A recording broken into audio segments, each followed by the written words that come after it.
அனைவருக்கும் வணக்கம். இந்த வீடியோவில் என்ன பார்க்க போகிறோம்னா, உங்களை முன்னேற விடாமல் தடுக்கும் 5 மோசமான நிதி பழக்கத்தை பற்றி தான் பார்க்க போகிறோம். நம்ம பலர் மோசமான பண பழக்கத்துடன் போராடுகிறோம். இது நமது நிதி வாழ்க்கையை தடுக்கிறது.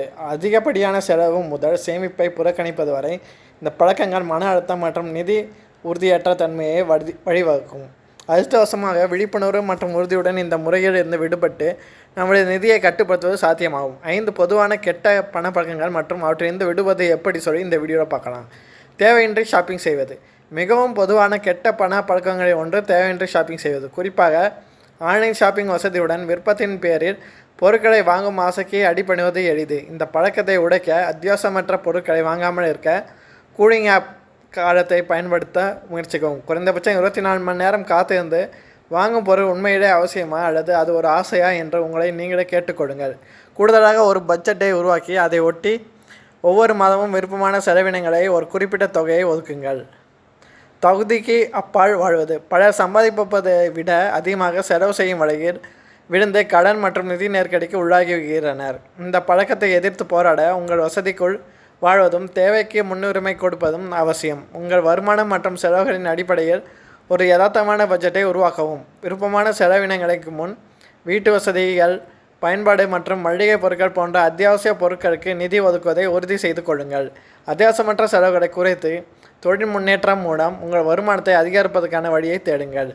சேமிப்பை புறக்கணித்தல். எதிர்காலத்துக்காக பணத்தை சேமிப்பது பெரும்பாலானோர் அனைவருக்கும் அவசியம் இல்லாமல் தோன்றலாம். ஆனால் சேமிக்க தவறினால் அவசர நிலை மற்றும் எதிர்கால செலவுக்கு தயாராக இல்லாமல் போகலாம். சேமிப்பிற்கு முன்னுரிமை கொடுப்பதன் மூலம் இந்த பழக்கத்தை எளிதாக புறக்கணிக்கலாம். ஒவ்வொரு மாதமும் உங்கள் சரிபார்ப்பு கணக்கிலிருந்து உங்கள் சேமிப்பு கணக்கிற்கு ஒரு குறிப்பிட்ட தொகையை வைத்துக் கொள்ளுங்கள். தேவைப்பட்டால் சிறியதாக தொடங்கி காலப்போக்கில் உங்கள் சேமிப்பு பங்களிப்பை படிப்படியாக அதிகரிக்கவும். நிதி கல்வியை புறக்கணித்தல். பட்ஜெட், முதலீடு மற்றும் கடன் மேலாண்மை போன்ற தனிப்பட்ட நிதி தலைப்புகளை பற்றி நீங்கள் கற்றுக்கொள்ளுங்கள். உங்கள் அறிவையும் திறமையும் விரிவுபடுத்த ஆன்லைன் ஆதாரங்கள், புத்தகங்கள், பாட்காஸ்டுகள் போன்றவைகள் பயன்படுத்தி கொள்ளுங்கள். உங்கள் நிதி பயணத்தை வழிப்படுத்துதல் மற்றும் ஆதரவை வழங்கக்கூடிய நிதி ஆலோசகர் அல்லது வழிகாட்டியுடன் இணைந்த ஆலோசனையை பெறுவது நல்லது.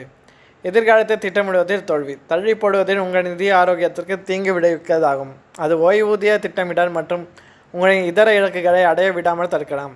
தெளிவான நிதி இலக்குகளை நிர்ணயிப்பதன் மூலமும் அவற்றை அடைவதற்கான உக்தியை உருவாக்குவதன் மூலமும் எதிர்காலத்தை திட்டமிடுவதற்கு நடவடிக்கைகளை எடுங்கள். முடிந்தவரை சீக்கிரம் ஓய்வுக்காக சேமிக்க தொடங்குங்கள் மற்றும் முதலீடு விருப்பங்களை ஆராயுங்கள். கெட்ட பணப்பழக்கத்தை முறித்து கொள்ள அர்ப்பணிப்பு, ஒழுக்கம் மற்றும் பொறுமை தேவை. உங்கள் பழக்க வழக்கங்களை கண்டறிந்து அவற்றை மாற்றுவதற்கான நடவடிக்கைகளை மேற்கொள்வதன் மூலம் உங்கள் நிதி நலனை மேம்படுத்தி பாதுகாப்பான எதிர்காலத்தை உருவாக்க முடியும். காலப்போக்கில் சிறிய மாற்றங்கள் கூடுகின்றது என்பதை நினைவில் கொள்ளுங்கள். எனவே முன்னேற்றம் மெதுவாக இருந்தால் சோர்வடைய வேண்டாம். உங்கள் இலக்குகளில் கவனம் செலுத்துங்கள் மற்றும் உங்கள் சாதனையை கொண்டாடுங்கள். உறுதியான விடாமுயற்சியுடன் இருந்தால் நீங்கள் கெட்ட பணப்பழக்கத்திலிருந்து விடுபட்டு பிரகாசமான நிதி எதிர்காலத்துக்கு வழிவகுக்க முடியும்.